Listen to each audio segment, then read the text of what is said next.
Hello friends. Welcome back to my channel.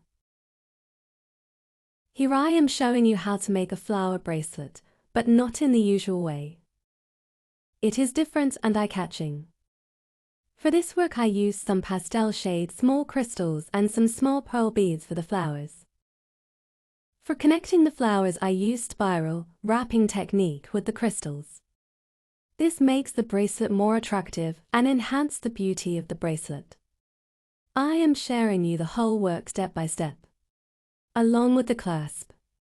Watch the whole video without skipping, otherwise you miss the twist. Hope you enjoy the video. Be creative and innovative. Have a nice day.